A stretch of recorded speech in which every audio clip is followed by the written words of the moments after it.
Hey everyone, what's up? This is Uri for Guerrilla Poker. Today I'm gonna keep going reviewing hands from two of the current best 6max players in the world, Llinuslove and Stefan11222, players with very different styles. Stefan very exploitative, very winging everything and very playing his own style, while Llinus is the boss, the GTO boss for quite a while. So yeah, interesting to see how it goes. I hope you guys enjoy the hands. Okay, so this hand is played at 5100. Stefan raises to 265 and Llinus calls.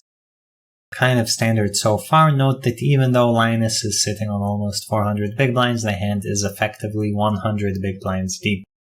Jack 8-2 rainbow board. Llinus checks. Stefan bets half pot and Llinus calls. And what we want to take away from this so far is just kind of an idea of the shape of Stefan's range when he goes for a half pot bet. Generally, when people go for very small bets, the shape of their range is almost everything. And as the bet size gets larger, the range itself gets more and more well defined within kind of a certain category of hands. Since as you start betting bigger and bigger, more hands just don't fit. It's not good for them. So when you bet half pot on Jack 8 deuce, if you ask me, it's still fine for a Jack, it's fine for an 8, it's fine for a deuce. Is it fine for Ace 7? Probably not. Not a heads up expert to tell you guys where exactly the thresholds would lie, but I would assume there are a decent amount of king high and ace high hands missing from the C betting range. I feel like, pocket pairs, 3s, 4s, 5s, 6s, 7s, maybe 7s is missing.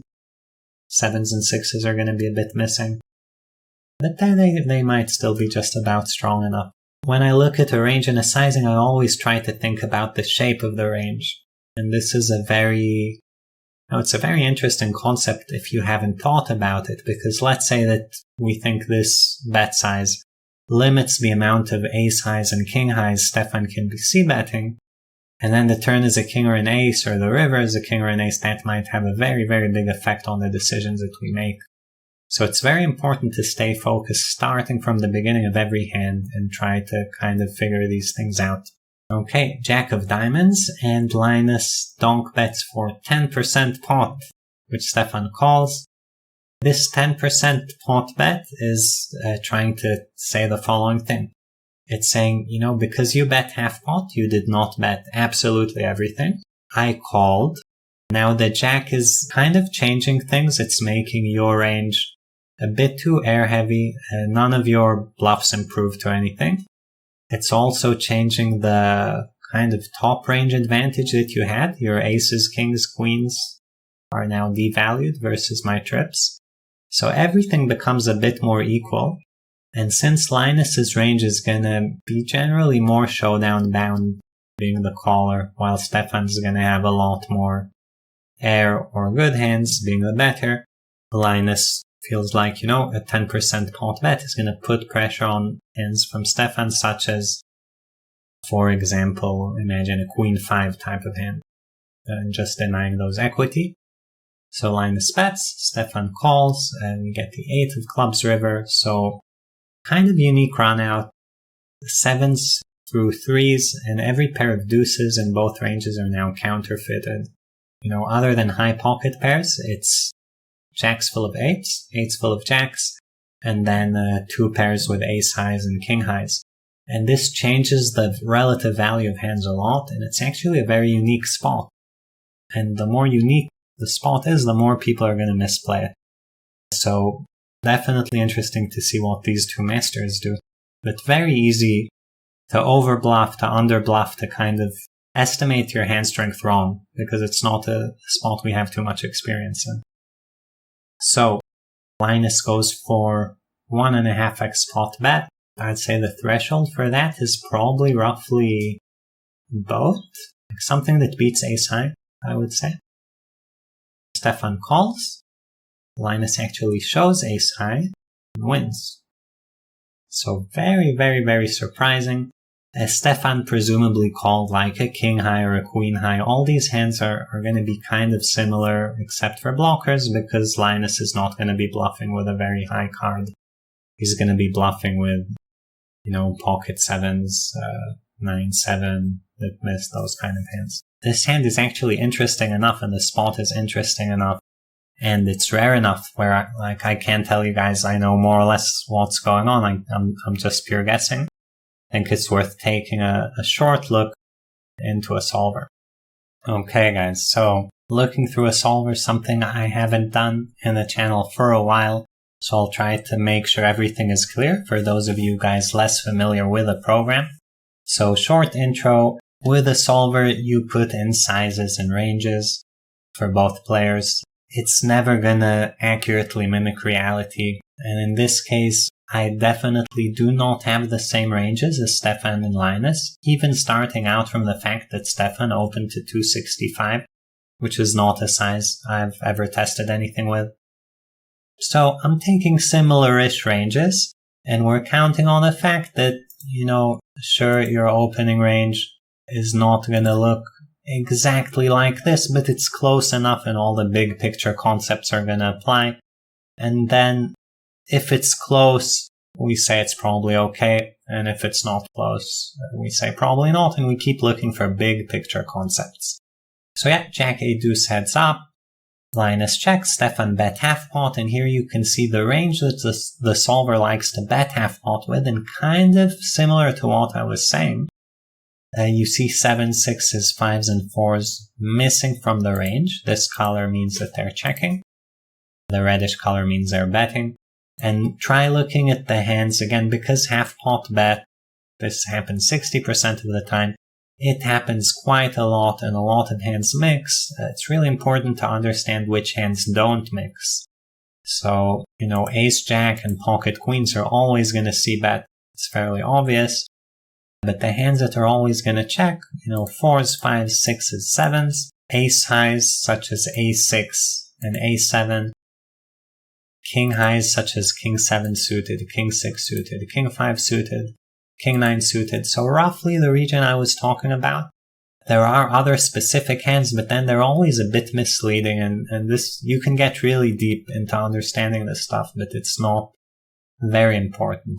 This is stuff you only want to understand at a very advanced level. But like 9-8 offsuit is mostly checking, 9-8 suited is mostly betting. There are actual reasons for these kinds of things, but they are not very important, and there's much more important things to focus your energy on. So we go half pot, Llinus calls, which he did with ace-9, and ace-9 definitely a very calling hand. And we look at jack of diamonds, and I left the 10% donk bet option in. And you can see that the solver uses this half the time. And here I'm going to show you guys kind of when does it use it, on which cards, just so you have an idea. Again, green means never. Green is checking, and this pink reddish color is betting. So 8 gets donk bet all the time. 9, 10, jack, 7, and deuce also reasonable amount, and the rest of the cards hardly ever. So basically, we're talking about a hand that improves Llinus's range in an asymmetrical way. It takes away the nut advantage of the other player by completing straight draws or pairing the board, and then Llinus can start donk betting. Because, like I was saying before, when you call, your range is stronger in an absolute sense, but it doesn't have the top end, because you check raise the top end.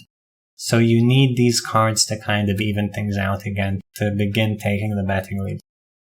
So yeah, Llinus bets, ace-9, very frequent bet there, just because it kind of likes the spot size.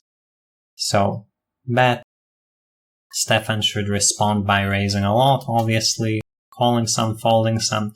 And as I was saying, when Stefan has a hand like Queen 6, he's gonna have to call, but it's not very good for the EV of his hand. He would much rather have gotten check through. So yeah, calls, river 8 of clubs. Here I put in like a small size, a medium size, and an overbet size that Llinus used. And what we can see, interestingly enough, is If you guys were paying attention in the video, I was saying, I think Linus can start overbetting this size roughly with boats. And the solver tends to agree. So 8x and Jack X get to overbet. Here you guys see 3s, 4s, 5s, 6s, 7s. These are bluffs. Deuce 5, 6 deuce, 7 deuce, 9 deuce, 10 7, 9 7. All of these hands are the bluffs. You never bluff queen high. You never bluff king high.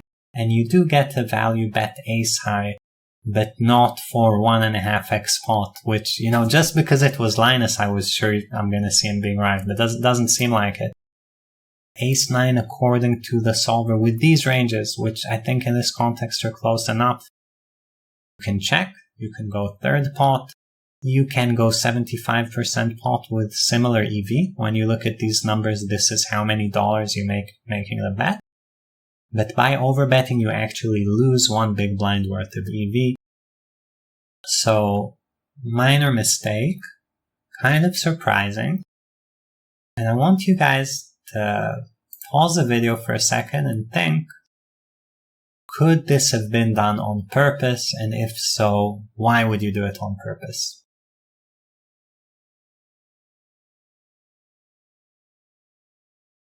Okay, so now that we're there, I do think that it's very, very likely Linus was doing this on purpose.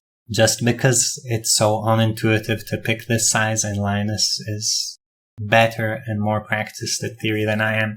So if I think it's the wrong size, and it is the wrong size, likely Linus knew.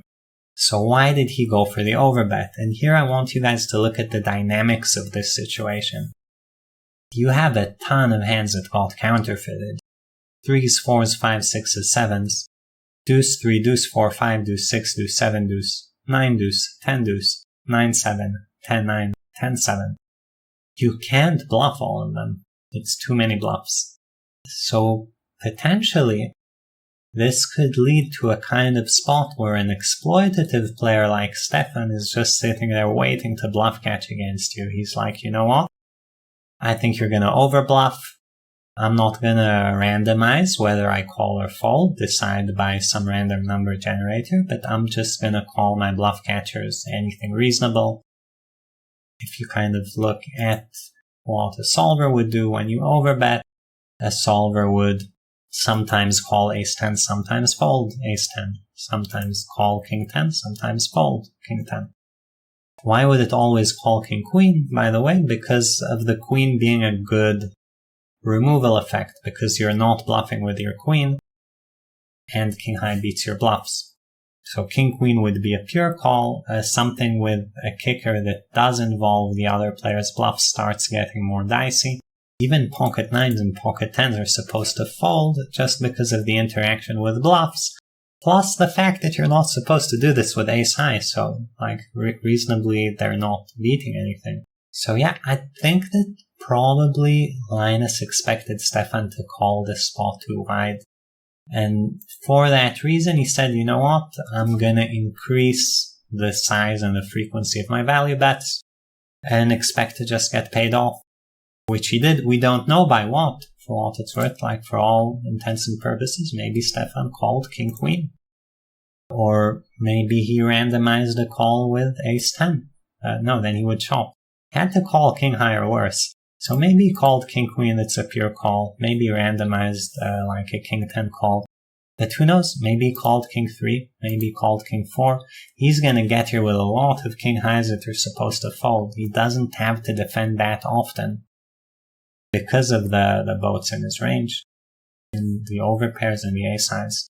So, kind of cool spot. I think it shows the duality of poker where, on the one hand, Linus made the theoretical error of 1 big blind. On the other hand, especially if we knew what Stefan called with, maybe he just crushed him, because if Stefan is calling too much, very, very quickly, that's a good value bet size for ace 9. That's it for this video. Personally, I really enjoyed watching the master of GTO pull an exploitative rabbit out of his hat. Hope you guys enjoyed it. If you did, like and subscribe to the channel, and I'll see you next time.